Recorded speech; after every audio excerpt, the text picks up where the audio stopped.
Hello everybody, welcome back. Today I thought I would do a book video because for once in my life I'm not in a reading slump, so I thought I'd kind of make the most of this time. I somehow managed to go on 3 separate holidays in August, one with my mum, one with my dad and one with Jacob, so I had ample time to just sit back and read. I took a book with me to New York and then to Amsterdam, and over the course of those 2 weeks I managed to read about 40 pages, which is nothing. It was really bad. So then when I went to Crete with my dad and my sister, it was going to be a holiday of just like lying on the beach, lying by the pool and reading. I think I took 5 books with me. I was trying to be really ambitious and I ended up reading 8. Between us all, I think we must have had about 30 books because, I mean, my sister and my dad are like super into reading. So we had a whole bookshelf full of books, and once I'd finished all of mine, I got to kind of choose from there. So I learned that it's really good to go on holiday with people who have the same taste in books as you because you can save luggage rate by kind of sharing all your books between you. It's great. So the first book I read, this is the one which I attempted to read in New York and Amsterdam,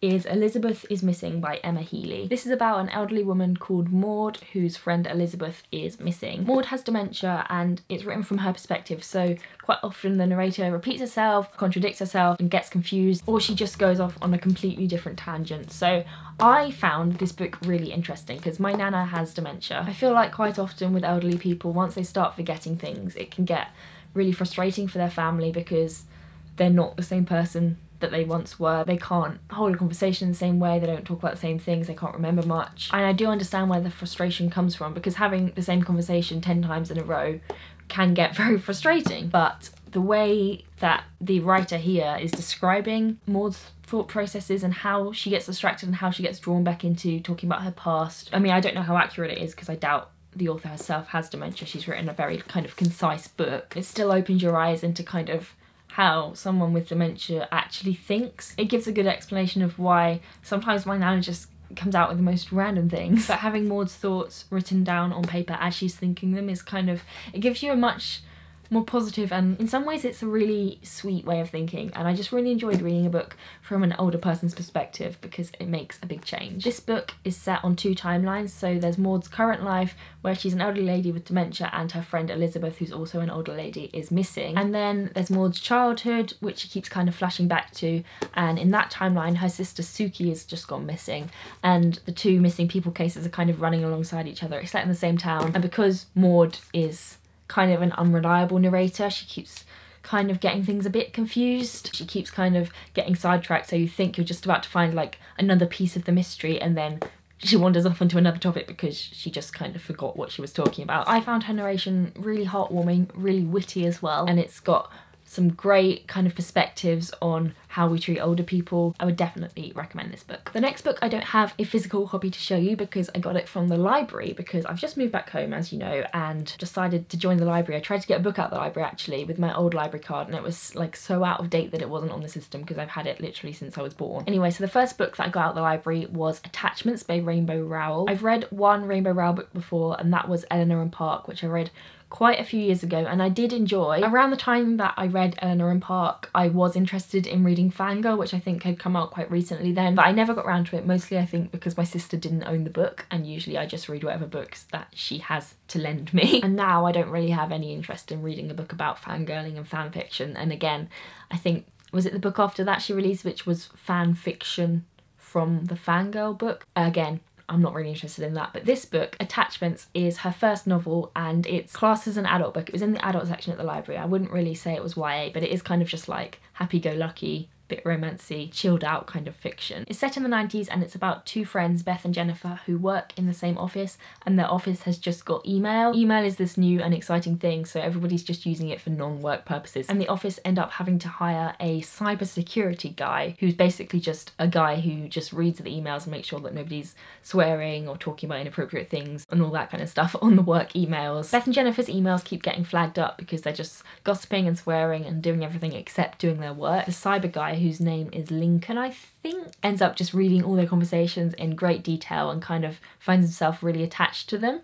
That's why it's called Attachments. Just made that link. I just thought it was because it was about emails. Okay. Anyway, the book kind of follows both Beth and Jennifer's emails back and forwards to each other, and then Lincoln's kind of moral battle about whether or not to pursue this relationship with this girl he knows way too much about and she just doesn't even know he exists. It's very funny, it's very heartwarming, and it's just a good holiday read. It's like a feel-good book, and it's really good light reading, so it was good to kind of get me back into the reading mood. The next book, again, I got from the library. This isn't normally the kind of book I would choose. It was called Martin Harbottle's Appreciation of Time by Dominic Utton. Can't believe I remembered all that. And essentially, it's a book about a commuter who has had enough with all the delayed and cancelled trains and decides to write to the company and complain. But when he doesn't hear back, because that's just like so typical train company that you complain and they just never respond. So this guy, who is a journalist, uses his journalism skills and finds the email address of the managing director and starts emailing him, and decides that for every minute of his day wasted on these delayed and cancelled trains, he's going to waste that much time of the managing director's. The trains are a mess. This is a great but very petty way of getting your own back. I probably enjoyed this book least out of all the books I read, mainly because it didn't really have much of a plot. It was just man writing complaint letters. If you just sometimes want to have a bit of a rant and a moan, then I kind of think you would relate to this book a lot. Okay, next up, the only book in this list which I actually own a copy of myself, I read Turtles All the Way Down by John Green. I have a bit of an odd relationship with John Green books because I went through a phase of absolutely loving them. I've got them all up there, most of them signed. I used to love them as a sort of 14, 15-year-old. But as I got slightly older, first of all, the Fault in Our Stars film came out and it got really popular, and I'm one of those people that doesn't like popular things. I know it's a problem, I need to work on it. But also now I'm a bit older and looking back, a lot of his books are just kind of focused around this girl who's extra special because she's got something wrong with her, and it's kind of romanticised and made to be really beautiful, but then it's actually just kind of tragic. And you know, after living through the last 3 years of my life, The Fault in Our Stars isn't entertaining for me anymore, it's just really upsetting. So I suppose I wasn't put off exactly, but I was definitely less keen. And then the first chapter of this book was released as a teaser, and I read it and just thought, oh god, this is the same but way worse. Because the first chapter of this book is focused really in great depth about main character Aza's OCD and thought spirals, and it's very graphic, very detailed descriptions, and I just thought, if this is the way that the rest of this book's going to be, then it's not going to be an enjoyable read for me, it's just going to be kind of triggering and upsetting. So I didn't want to read this book, but then there must be some fangirl deep down inside me somewhere still, because I asked for it for Christmas anyway and finally got round to reading it this summer.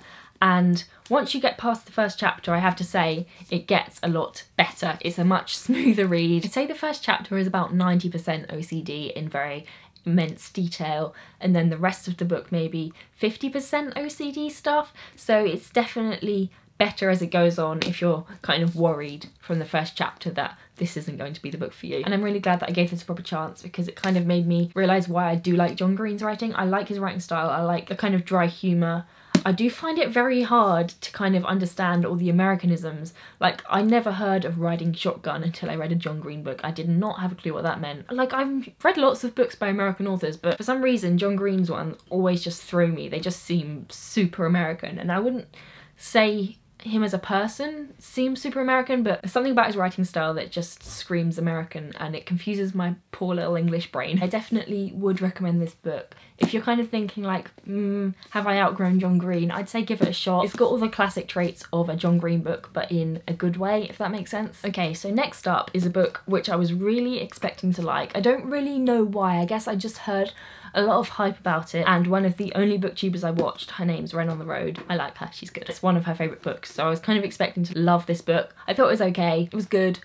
I was just expecting something revolutionary just from the way I'd heard people talk about it. So this is Aristotle and Dante Discover the Secrets of the Universe by Benjamin Aligre Sainz. I know he's Mexican, at least I think he's Mexican, because this is about two Mexican boys growing up in Texas. They meet over the summer holidays at a swimming pool. Neither of them really have much to do with their time, so they just kind of become really close friends, and then that relationship develops a bit further. It's just a typical kind of teen book, but I do recognise how it's important for certain people. Like, it's won the Stonewall Book Award, and I think it's good representation. Two Mexican guys living in Texas, trying to come to terms with the fact that they're gay in Texas to Mexican parents. So there you go. At this point, I had run out of all the books which I had brought with me, so I started reading my sister's stuff, and I read One of Us is Lying by Karen M. McManus. I think I've read something by this author before, have I? I don't know. I recognise the name. Apparently this is a really popular book at the moment with young people, according to my sister,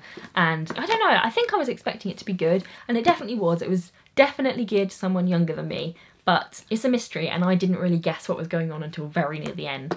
So what does that say about my intelligence? It's kind of got like a Breakfast Clubby vibe going on. So it says on the front, a geek, a jock, a criminal, a princess. It's about 5 students who go into detention, and during that 1-hour detention class, one of them is murdered. 4 students who are still alive become murder suspects, and then the book is about finding out which one of them did it, and obviously it says that one of them is lying. It's a very easy read. I got through it in less than a day and I'm quite a slow reader, but the story did have me gripped, and I think if you're looking for something light to read, or maybe you want to ease yourself back into reading, this is an easy thing to read which will have you gripped, and then you'll want to be reading more things. Also, I really appreciate that the outside of the pages are all red. I think that's a nice little touch. Next up, I read a much more kind of typical mystery book, and I read The ABC Murders by Agatha Christie. I've read 2 Agatha Christie books. So I've read this, which is one of the Poirot books, and I've read And Then There Were None, which is just like a standalone one. I love being able to say that I've read Agatha Christie books because I know they're not that hard, but it does make you sound a lot more intellectual than you are because they're old and kind of considered classics. I've got to say, I've not read any Poirot stuff before, and I've not seen any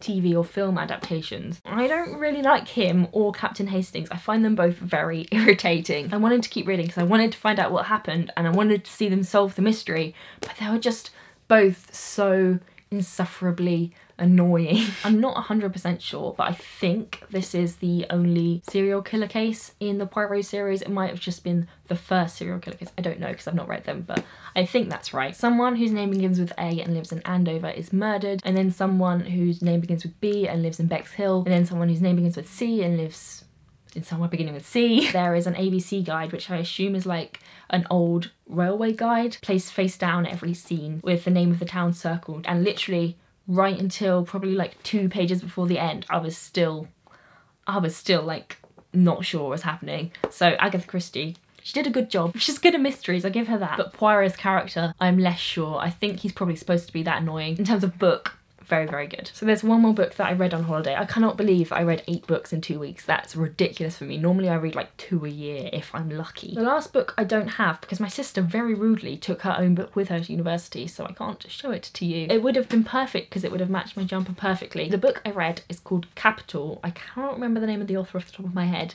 but it will say on the screen obviously. The way this book was described to me by my sister, who hasn't actually read the book, was that it was about a financial crash which doesn't sound fun at all. It's all set on this one street on the outskirts of London, and it follows different characters' lives, very varying lives. Like there's an investment banker who cries when he doesn't get his £1 million bonus, only gets a measly 35,000 or something. There's also a Polish builder who lives in Croydon and shares a tiny bedroom with his childhood best friend and is just saving all his money to send back to his parents in Poland. They're really like polar opposites, and all of them are just so extremely stereotypically their character. That is just so funny. Again, it's another at least sort of mystery book. Everyone who's living on this street where the book is set gets a postcard through their door which says, "We want what you have." As you can imagine, the rich house owners on this road aren't happy because this publicity stunt could be bringing down house prices, and that all they care about is money, money, money. This investment banker character and his wife, they were just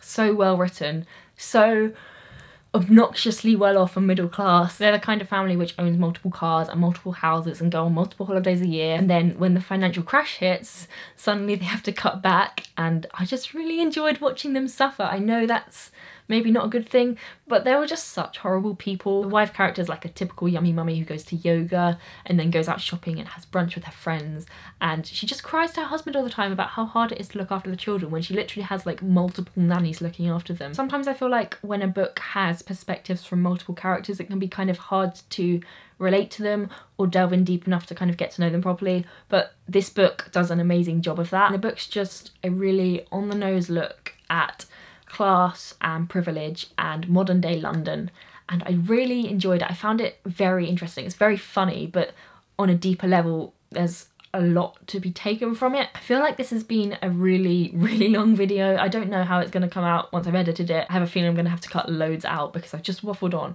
Once I get started talking about books, I can't stop because I just hardly ever actually have books to talk about. Then I'm just like spewing it all out when I can. If you've read any of the books which I talked about in this video, then I would love to hear what you thought of them. And if you have any book recommendations for me, then please let me know, because I have a library card now. I'm not just limited to my sister's book collection. I can go and get whatever book book I want. So if based on the books that I've just read you think there's something else I might like, and please leave it in the comments. I would love that. That is all from me for today, so thank you very much for watching and I will see you very soon.